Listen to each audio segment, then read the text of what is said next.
अब सरकार का मैं एक बयान पढ़ रहा था प्रधानमंत्री जी का। जो पेट्रोल और डीजल के दाम बढ़ रहे हैं उसके लिए ये आज की सरकार जिम्मेदार नहीं है, पिछले वाली सरकार। ये भी जो है ना पिछले वाली सरकार ने किया। 7 साल से हम लोग सरकार में है। ये प्रधानमंत्री मोदी जी 7 साल से सत्ता पर बैठे हैं, पूरा बहुमत है। लेकिन जब भी कोई इस देश के सामने प्रश्न खड़ा होता है, चाहे महंगाई हो, चाहे भ्रष्टाचार हो, चाहे राष्ट्रीय सुरक्षा का मामला हो, चाहे चाइना वाले अंदर घुस जाए या पाकिस्तान वाले वहाँ से घुस जाए, तो एक ही लाइन का उनका उत्तर होता है, मंत्र होता है कि ये तो पिछले वाली सरकार जिम्मेदार है। कारण कुछ भी दे, सब कुछ होता है वो पिछले वाले ने किया है।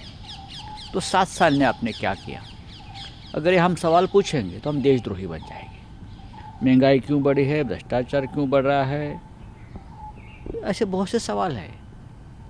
आपने महंगाई के खिलाफ अभियान चला था जब 2014 में चुनाव लड़े थे और जीत गए थे। अब देखिए आपके जो वीडियोस थे वो महिलाओं के, हाँ, वो तो पेट्रोल डीजल दाम के ऊपर तो आपने सबसे बड़ा कैंपेन किया था। और आप पिछले वाली सरकार, तो ठीक है, पिछले वाली सरकार के हाथ में सत्ता सौंप दीजिए आप।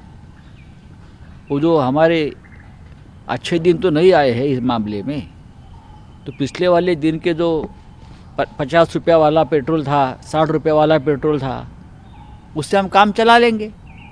क्यों नहीं करते आप? देखो, इस प्रकार का बयान देना सरकार को शोभा नहीं देता। आपकी कोई मजबूरी हो सकती है, आप जनता को विश्वास में लेकर आप बताइए। लेकिन इंटरनेशनल मार्केट में क्रूड ऑयल के दाम गिर गए हैं, नीचे आ रहे हैं, और फिर भी इस देश की जनता को आप लूट रहे हो। कहाँ जा रहा है पैसा? क्या पश्चिम बंगाल में जा रहा है या और कहाँ जा रहा है?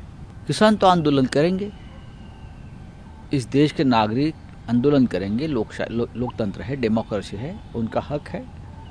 और आज भी 3 महीने के बाद भी सरकार किसानों से बात नहीं कर रही है। तो मुझे लगता है किसानों के सामने दूसरा कोई विकल्प नहीं है बचा है। अमित शाह गृह मंत्री आज 5वें पैक है कि परिवर्तन यात्रा को हरी झंडी दिखाएंगे पश्चिम बंगाल में। अच्छी बात है। देखो, उनकी पार्टी है, पश्चिम बंगाल में चुनाव लड़ रही है, देश की सबसे बड़ी पार्टी है। अगर पश्चिम बंगाल में परिवर्तन लाना चाहती है डेमोक्रेटिक तरीके से, तो जनता तय करेगी वहाँ की। लेकिन पश्चिम बंगाल एक बॉर्डर स्टेट है, वहाँ शांतता रहनी चाहिए, स्थिरता रहनी चाहिए, सामाजिक वातावरण स्थिर रहना चाहिए। ये जिम्मेदारी सत्ता पक्ष की होती है। बिहार के मुख्यमंत्री की मांग है कि कास्ट बेस्ड, अगर कास्ट बेस्ड सेंसस का मांग कोई करता है और सरकार सोचती है, तो इस देश के सभी राजनीतिक दलों की एक बैठक प्रधानमंत्री ने बुलानी चाहिए और चर्चा करनी चाहिए। ये बिहार की मांग है, ये पूरे देश की मांग नहीं है। डेमोक्रेसी तो है कागज़ पे, लेकिन गाजीपुर बॉर्डर पे डेमोक्रेसी नहीं है। वो जो विदेशी डेलीगेशन वहाँ गया है, मैं उनका स्वागत करता हूँ कि उनको जम्मू कश्मीर में डेमोक्रेसी का दर्शन हुआ है।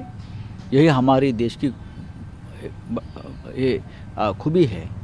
तो लेकिन ये जो डेलीगेशन है उसने जो गाजीपुर बॉर्डर हो, सिंगू बॉर्डर है, वहाँ जाकर भी एक बार डेमोक्रेसी के बारे में वहाँ के किसानों के साथ चर्चा करनी चाहिए। HD कुमारस्वामी है, वो आरोप दिया गया है कि आप अगर राम मंदिर के लिए चंदा नहीं देंगे। नहीं भाई, ठीक है। अब इस देश में कोई किसी को धमकी देगा ये मैं बोल नहीं सकता हूँ। राम मंदिर के लिए कोई, मुझे नहीं लगता है कि धमकी देने की ज़रूरत है।